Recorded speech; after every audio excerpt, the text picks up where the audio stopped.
నమస్తే, welcome to Andhraprabha. నేను తేజస్వి. ప్రముఖులు, సామాన్యులతో భేటీలు, స్కూలు పిల్లలతో ఇంటరాక్షన్, చేనేత కార్మికులతో ముచ్చట్లు, ఇలా రాష్ట్రపతి ద్రౌపది ముర్ము హైదరాబాద్ టూర్ చాలా ఇంట్రెస్టింగ్గా ఉండబోతుంది. శీతాకాలం విడిది కోసం హైదరాబాద్లో ఉన్న రాష్ట్రపతి ఈ నెల 23 వరకు ఎన్నో కార్యక్రమాల్లో పాల్గొంటారు.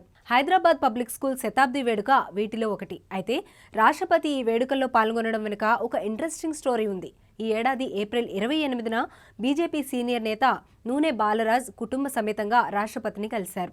ఆవిడ బాలరాజ్ కూతుర్లు మేధ, హైనల్ను చదువు గురించి కొన్ని ప్రశ్నలు వేశారు. అప్పుడు ఆ అమ్మాయిలు తాము ప్రతిష్టాత్మకమైన హైదరాబాద్ పబ్లిక్ స్కూల్లో చదువుతున్నామని చెప్పి దాని గొప్పతనం వివరించారు. తమ స్కూల్ 100 ఏళ్ల వేడుకలు జరుపుకుంటున్న విషయం చెప్పి రాష్ట్రపతిని ఇన్వైట్ చేశారు. ఆ తర్వాత అక్టోబర్లో హెచ్పిఎస్ సొసైటీ ప్రెసిడెంట్తో కలిసి నూనె బాలరాజ్ ప్రెసిడెంట్ని మరోసారి ఆహ్వానించారు. ఆ ఆహ్వానాన్ని మన్నించిన రాష్ట్రపతి ఇప్పుడు శతాబ్ది వేడుకలకు హాజరవుతున్నారు.